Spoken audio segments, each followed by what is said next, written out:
Akashvani 101.4 Devikulam spice FM. സാഹിത്യവേള. സാഹിത്യവേളയിലേക്ക് എല്ലാവർക്കും സ്വാഗതം. പ്രിയ ശ്രോതാക്കളെ, ഇന്ന് സാഹിത്യവേളയിൽ രാജൻ പി ശ്രീലയം അവതരിപ്പിച്ച കവിതകൾ, OP സതീഷ് കുമാർ അവതരിപ്പിച്ച കഥ എന്നിവയാണ് ഉൾപ്പെടുത്തിയിരിക്കുന്നത്. ആദ്യം രാജൻ പി ശ്രീലയം അവതരിപ്പിച്ച കവിതകൾ. ആദ്യ കവിത കടലിനക്കരെ. ഈന്തപ്പനയുടെ നാട്ടിൽ ഒരു നാൾ പറന്നിറങ്ങാനിടയായി. ഈന്തപ്പനയുടെ നാട്ടിൽ ഒരു നാൾ പറന്നിറങ്ങാനിടയായി. അറബിക്കഥകൾ കേൾക്കും പോലെ അതിശയമാണീ രാജ്യം. അറബിക്കഥകൾ കേൾക്കും പോലെ അതിശയമാണീ രാജ്യം. കടലും കരയും തമ്മിൽ പുണരും മണലാരണ്യത്തറവാട്ടിൽ. കടലും കരയും തമ്മിൽ പുണരും മണലാരണ്യത്തറവാട്ടിൽ. അമ്പരചുംബിത സൗധങ്ങൾ അലയാഴി നികത്തിയ നിർമ്മിതികൾ. അമ്പരചുംബിത സൗധങ്ങൾ അലയാഴി നികത്തിയ നിർമ്മിതികൾ.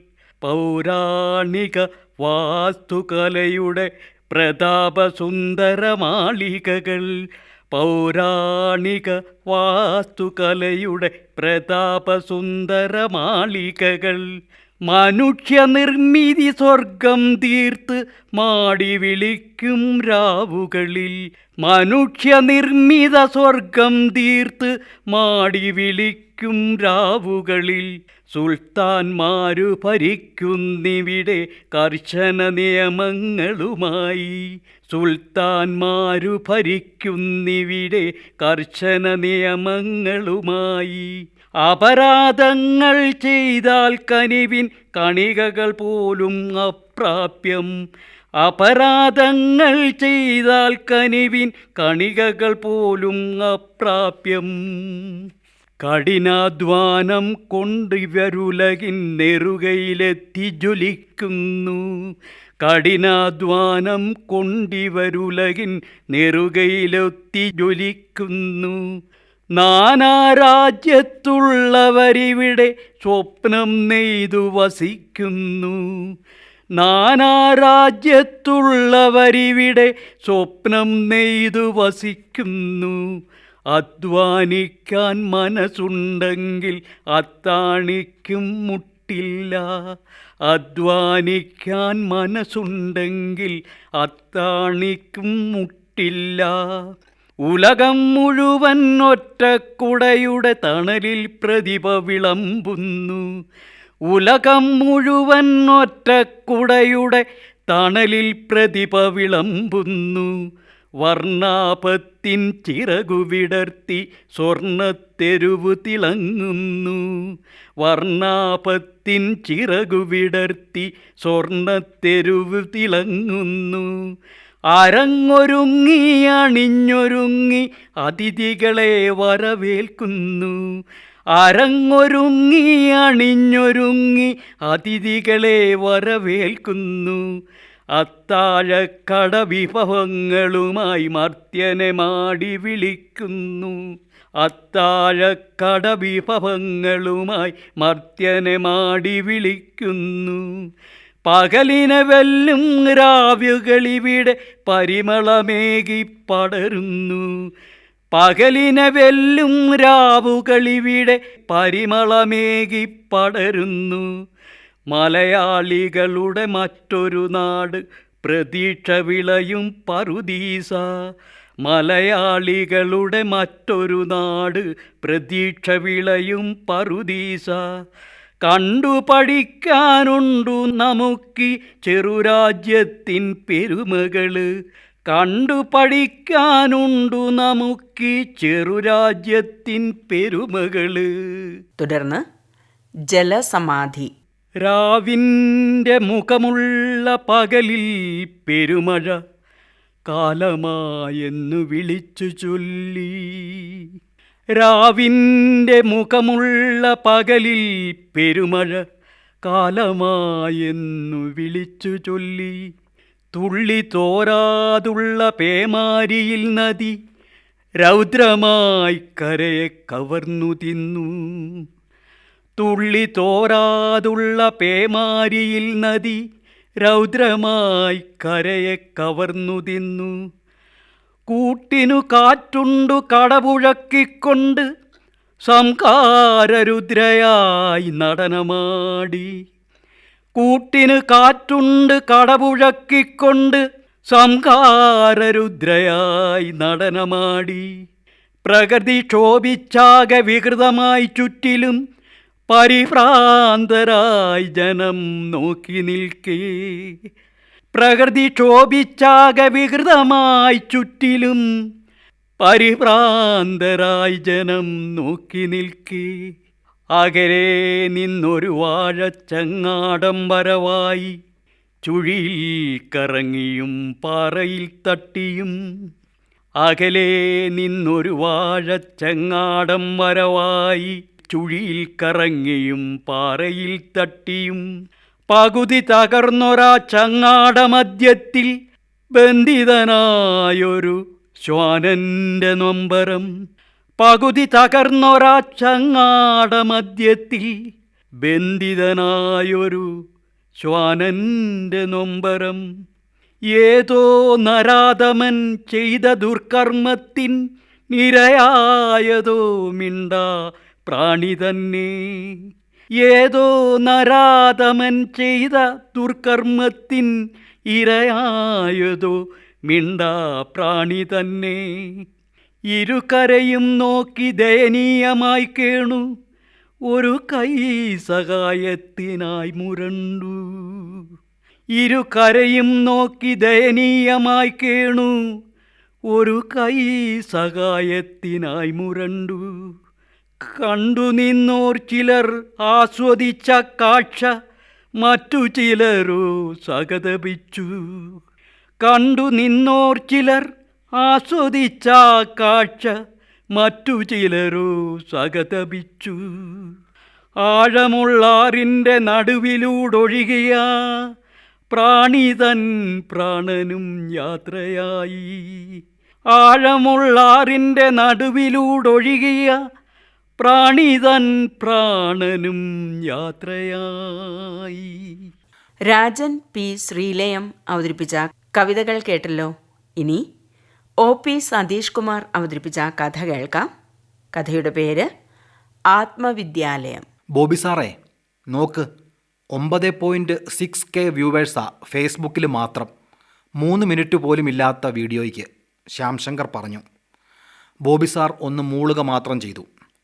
ഇൻസ്റ്റായിലും മറ്റു പ്ലാറ്റ്ഫോമുകളിലുമൊക്കെ ആയിട്ട് ഇനി എത്ര വ്യൂവേഴ്സാ ഉണ്ടാകാൻ പോകുന്നതെന്നറിയാമോ? ശ്യാംശങ്കറിന് വല്ലാത്ത ഉത്സാഹമായിരുന്നു. വായിച്ചുകൊണ്ടിരുന്ന പ്രബന്ധം അടച്ചുവെച്ച് ബോബി സാർ എഴുന്നേറ്റു, മൂരി നിവർന്നു. എനിക്ക് മടുത്തു. രസതന്ത്ര ലാബിലെ ഈ പരീക്ഷണങ്ങളും ആവർത്തിച്ചുള്ള നിരീക്ഷണങ്ങളും.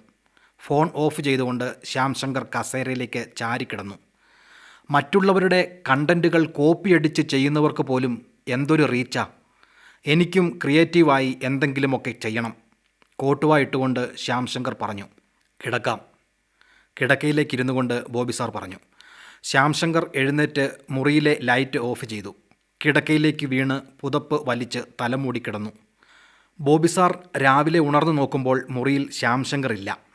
എന്നും ആദ്യം ഉണരുന്നത് ബോബി സാറാണ്. ഉണർന്നിട്ടും കിടക്കയിൽ ഉരുണ്ടും പിരണ്ടും കട്ടിലിൽ എഴുന്നേറ്റിരുന്ന് തൂങ്ങിയാടിയും ശ്യാംശങ്കറിൻ്റെ പ്രഭാതങ്ങൾ എന്നും സ്ലോ മോഷനിലാണ് തുടങ്ങാറ്. എവിടെ പോയതായിരിക്കും? പെട്ടെന്ന് കതക് തുറന്ന് ശ്യാംശങ്കർ മുറിയിലേക്ക് വന്നു. Good morning Bobby sir.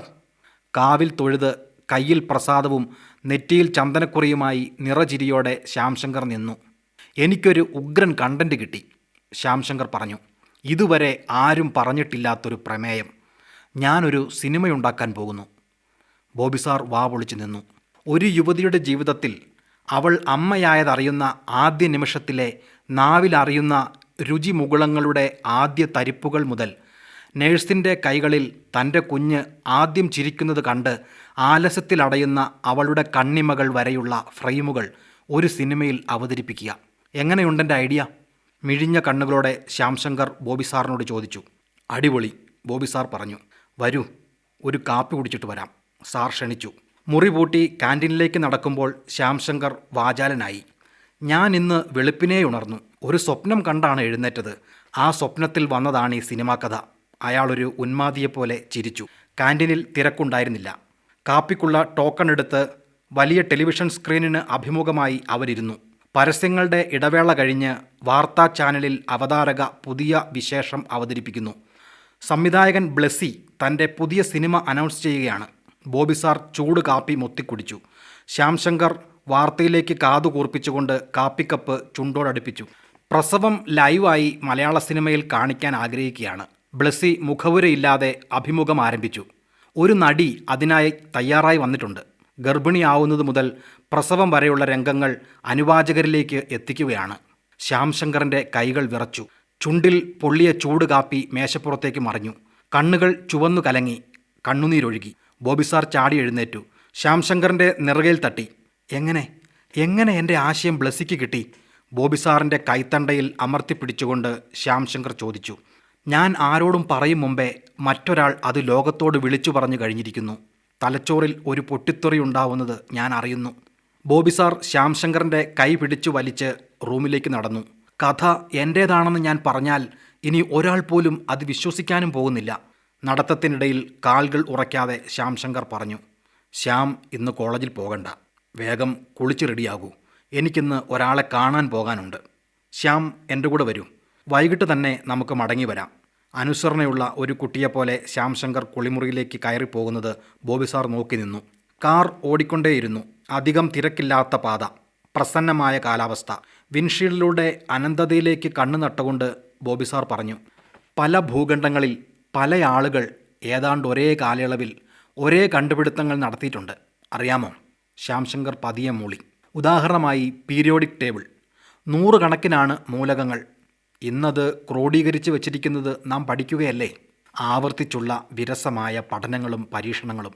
രസതന്ത്രത്തെ ഞാൻ വെറുത്തു തുടങ്ങിയിരിക്കുന്നു, ശ്യാംശങ്കർ ഈർഷ്യയോടെ പറഞ്ഞു.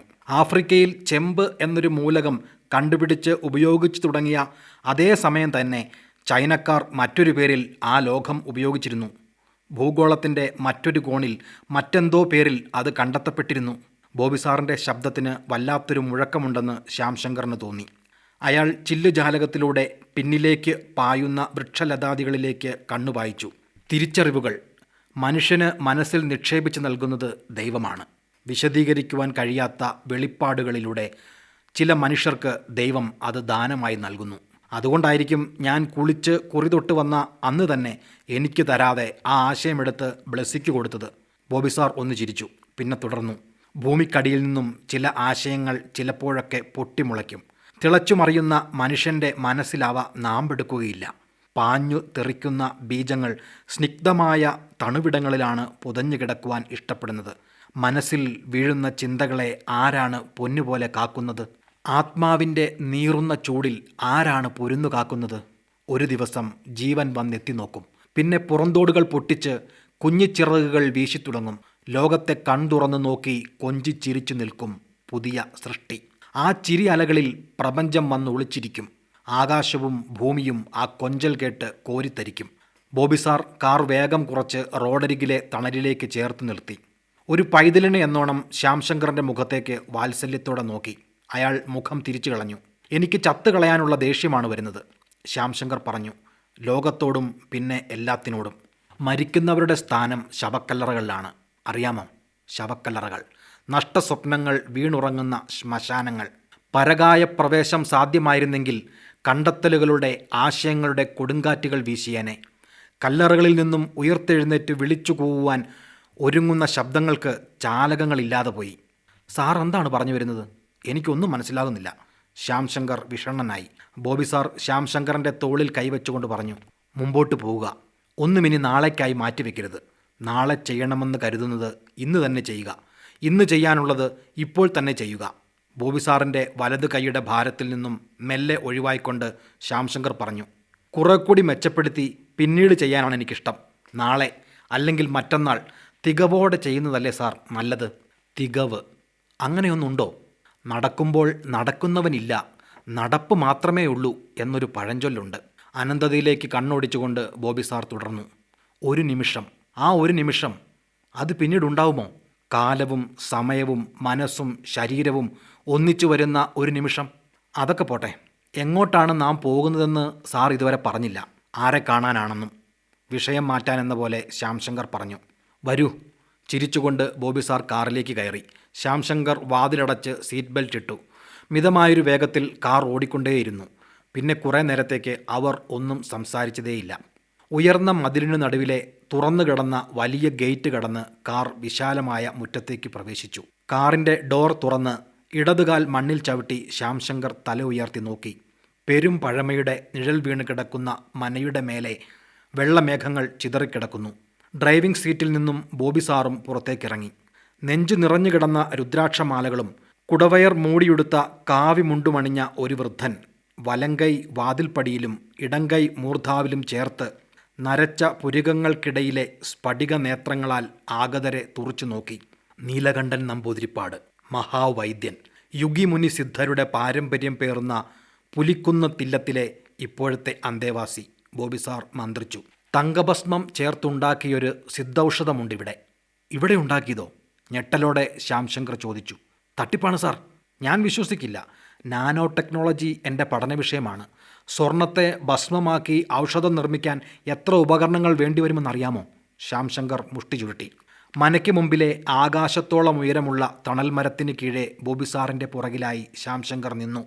70 മുകളിൽ പ്രായം തോന്നിക്കുമെങ്കിലും ആരോഗ്യ ദൃഢഗാത്രനായ നീലകണ്ഠൻ നമ്പൂതിരിപ്പാട് ഒരു തീണ്ടാപ്പാടകലെ വന്നു നിന്നു.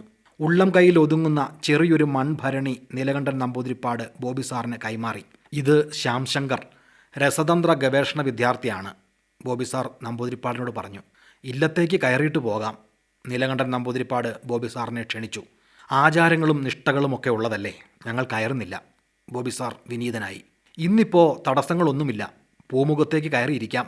ബോബി സാറും ശ്യാംശങ്കറും മുഖത്തോട് മുഖം നോക്കി. പൂമുഖത്ത് ചില്ലലമാരികളിൽ അടുക്കി വെച്ചിരിക്കുന്ന പുരാതന ഗ്രന്ഥങ്ങൾ ശ്യാംശങ്കർ ആശ്ചര്യത്തോടെ നോക്കി നിന്നു. ഒരു ട്രേയിൽ 2 സ്റ്റീൽ ടംബ്ലറുകളുമായി നീലകണ്ഠൻ നമ്പൂതിരിപ്പാട് അകത്തുനിന്നും വന്നു. ചായയൊന്നും വേണ്ടിയിരുന്നില്ല, ബോബി സാർ പറഞ്ഞു. ചായയും കാപ്പിയും ഒന്നുമല്ല, കഷായം. കൽക്കണ്ടവും ചുക്കും പച്ചമരുന്നുകളും ചേർത്ത കഷായമാണ് ഇല്ലത്തു വരുന്നവർക്ക് കുടിക്കാൻ കൊടുക്കാറ്, നീലകണ്ഠൻ നമ്പൂതിരിപ്പാട് പറഞ്ഞു. നിഷ്ഠകളും ചിട്ടകളുമൊക്കെ കർശനമായി കാത്തുപോന്ന ഒരു കാലമുണ്ടായിരുന്നു. തമിഴ്നാട്ടിലെ മധുരയിൽ നിന്ന് വന്ന പൂർവികർ, സിദ്ധമരുത്തുവം മാത്രം ഉപജീവിച്ചു പോന്നവർ. മധുര മീനാക്ഷിയായിരുന്നു കുലദൈവം. പുലിപ്പാല സിദ്ധർ വന്നു പണിത ഇല്ലത്തിൻ്റെ പേര് കടലു കടന്നും പുകഴ്പെറ്റിരുന്നു. കഷായം കഴിച്ചു കഴിഞ്ഞതോടെ ശരീരം ചെറുതായൊന്ന് വിയർത്തതുപോലെ ശ്യാംശങ്കറിന് തോന്നി. എനിക്കെന്തോ ഈ കുട്ടിയോട് ഒരിഷ്ടം തോന്നുന്നു, നീലകണ്ഠൻ നമ്പൂതിരിപ്പാട് പറഞ്ഞു. നമ്പൂതിരിപ്പാടിന് 5 or 6 വയസ്സ് മാത്രം പ്രായമുള്ളപ്പോൾ അപ്പൻ നമ്പൂതിരി മരണപ്പെട്ടിരുന്നു. കുട്ടികളെല്ലാം ഇംഗ്ലീഷ് വിദ്യാഭ്യാസം നേടണമെന്ന് അപ്പൻ നമ്പൂതിരിക്ക് നിർബന്ധമുണ്ടായിരുന്നു. നീലകണ്ഠൻ നമ്പൂതിരിക്ക് മാത്രം അപ്പൻ നമ്പൂതിരിയുടെ കടാക്ഷം ലഭിക്കാതെ പോയി. മൂത്ത സഹോദരങ്ങളെല്ലാം സ്കൂൾ വിദ്യാഭ്യാസം ആരംഭിച്ചിരുന്നു. നീലകണ്ഠൻ നമ്പൂതിരിയെ കൈപിടിച്ച് നടത്താൻ കാത്തു നിൽക്കാതെ മൂത്ത സഹോദരങ്ങളെല്ലാം ഉയർന്ന പഠിപ്പുകൾ പഠിച്ച് വിദേശ രാജ്യങ്ങളിലേക്ക് ചേക്കേറി. ഇത് ഫർണസ് പോലെയുണ്ടല്ലോ. ചില്ലലമാരിയിലെ പുറംചട്ടകളും ചില പേജുകളുമൊക്കെ കാലപ്പഴക്കം കൊണ്ട് നഷ്ടപ്പെട്ട പുസ്തകത്തിലെ ചിത്രം നോക്കി ശ്യാംശങ്കർ പറഞ്ഞു. ഗ്രന്ഥങ്ങളൊന്നും നീലകണ്ഠൻ പഠിച്ചിട്ടില്ല, പക്ഷേ എല്ലാം സൂക്ഷിച്ചു വച്ചിട്ടുണ്ട്. തലമുറകളായി കൈമാറി വന്ന അപൂർവ ഗ്രന്ഥങ്ങൾ. നീലകണ്ഠൻ നമ്പൂതിരിപ്പാടിൻ്റെ ശബ്ദം ചിലമ്പി. മീനച്ചിലാറിൻ്റെ തീരങ്ങളിൽ സിദ്ധവൈദ്യന്മാർ നീറ്റുമരുന്നും ഈറ്റുമരുന്നുമെല്ലാം പുടം ചെയ്തെടുത്ത പാരമ്പര്യം നീലകണ്ഠൻ നമ്പൂതിരിപ്പാടിൻ്റെ മനോമുകുരങ്ങളിൽ തെളിഞ്ഞു വന്നു.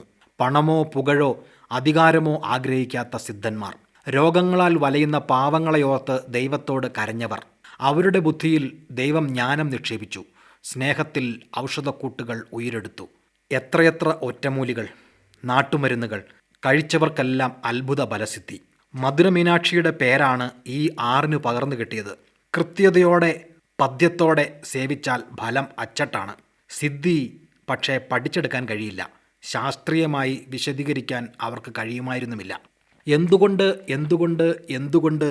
എന്ന് ചോദ്യം ചെയ്യുന്നവർക്ക് മുമ്പിൽ ജ്ഞാനികൾ ലജ്ജിച്ചു നിന്നു. ദൈവത്തെ നിഷേധിച്ചവർക്ക് തെളിവുകൾ വേണമായിരുന്നു. ഉത്തരമില്ലാത്ത അക്ഷരങ്ങളിലും ചിഹ്നങ്ങളിലും അവർ കപടശാസ്ത്രങ്ങൾ ചമച്ചു. അവരുടെ ശാസ്ത്ര സമവാക്യങ്ങളിൽ സ്വർണ്ണത്തിളക്കങ്ങളുണ്ടായി. സ്വർണവും രത്നങ്ങളും കുമിഞ്ഞുകൂടിയിട്ടും അവരുടെ ചൊടികളിൽ പക്ഷേ പുഞ്ചിരി വിടർന്നില്ല. അവരുടെ കണ്ണുകളിൽ പ്രകാശം മാത്രം തെളിഞ്ഞതേയില്ല. മനസ്സു മടുത്തു, ഹൃദയം ക്ഷീണിച്ചു, മസ്തിഷ്കം മരവിച്ചു. ഇരുട്ട് ലോകം മുഴുവനും വ്യാപിച്ചു വന്നു. ചില്ലലമാരി തുറന്ന് നീലകണ്ഠൻ നമ്പൂതിരിപ്പാട് പൊടിഞ്ഞു തുടങ്ങിയ പുസ്തകം മേശപ്പുറത്ത് തുറന്നു വച്ചു. ഇത് ഫർണസ് തന്നെയാണ്. കുട്ടി പറഞ്ഞത് കൃത്യമാണ്. മൈക്രോ കെമിസ്ട്രിയിലാണ് ഞാൻ PhD ചെയ്യുന്നത്, ശ്യാംശങ്കർ പറഞ്ഞു. നാനോ പാർട്ടിക്കിൾസ് ഇത്തരം ഫർണസുകളിലാണ് വേർതിരിച്ചെടുക്കുന്നത്. വിശാലമായ പൂമുഖത്തു നിന്നും കനപ്പെട്ട മരഗോവണി ഒന്ന് മട്ടുപ്പാവിലേക്ക് ചുരുണ്ടു കയറുന്നു. ചില്ലലമാരിയിൽ അടുക്കി വച്ചിരിക്കുന്ന പുരാതന ഗ്രന്ഥങ്ങൾ ശ്യാംശങ്കർ അതിശയത്തോടെ നോക്കി നിന്നു. താഴേക്കും സ്റ്റെപ്പുകളുണ്ടല്ലോ, ശ്യാംശങ്കർ അറിയാതെ ചോദിച്ചുപോയി. അപ്പോഴാണ് മരഗോവണിയുടെ പടിക്കെട്ടുകൾ താഴേക്കുമുണ്ടെന്ന് ബോബി സാറും കണ്ടത്. നിലവറയിലേക്കുള്ള പടികളാണ്, നീലകണ്ഠൻ നമ്പൂതിരിപ്പാട് പറഞ്ഞു. വരൂ, നമുക്ക് നിലവറയിലേക്ക് പോകാം.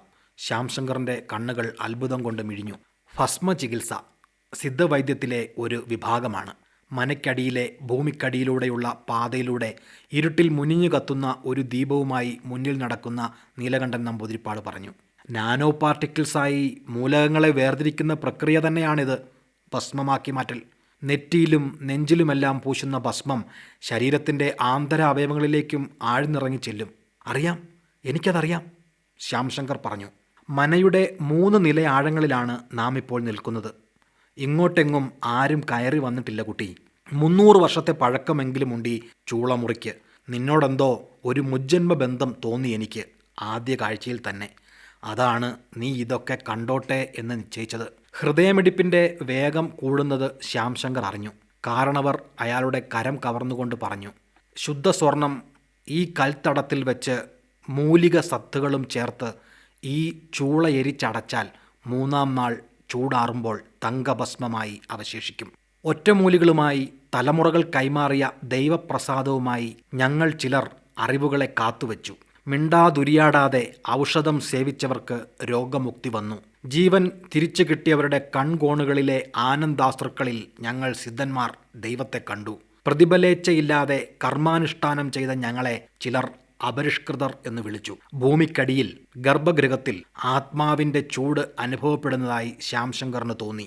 അമ്മ നാട്ടറിവുകളിൽ ബ്രഹ്മി പൊട്ടിച്ച് വെറും വയറ്റിൽ കഴിക്കാൻ നിർബന്ധിക്കുമ്പോൾ ഓടിയൊഴിഞ്ഞ ഒരു കുട്ടിയെപ്പോലെ 7:30 വെളുപ്പിന് ഇല പൊട്ടിച്ചില്ലെങ്കിൽ എന്തു പറ്റുമെന്ന് തർക്കമുന്നയിച്ച യൗവനത്തിലെ പോലെ ശരീരവും മനസ്സും ഒന്നായ പോലെ ആ ഒരു നിമിഷം. ഇലയിലെ ഔഷധഗുണം സൂര്യൻ ഉദിച്ചാൽ വിവിധ രശ്മികളുടെ സാന്നിധ്യം കൊണ്ട് വേരിലേക്ക് മാറ്റപ്പെടുന്നതുകൊണ്ട് 7:30 വെളുപ്പിനെ ഇല പറിച്ച് സേവിക്കണമെന്ന് വൈദ്യർ എങ്ങനെ അറിഞ്ഞു? മൈക്രോ കെമിസ്ട്രി ലാബിൽ മെഡിസിനൽ പ്രോപ്പർട്ടി പ്രഭാതത്തിൽ കൂടിയും വേരിൽ കുറഞ്ഞുമിരിക്കുന്നതിനെ അളന്നെടുക്കാൻ ഇന്ന് ശ്യാംശങ്കറിന് കഴിയുന്നു.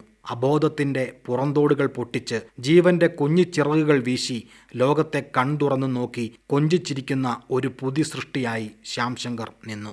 ആത്മവിദ്യാലയം ശ്രീ OP സതീഷ് കുമാർ അവതരിപ്പിച്ച കഥയോടെ ഇന്നത്തെ സാഹിത്യവേള സമാപിക്കുന്നു.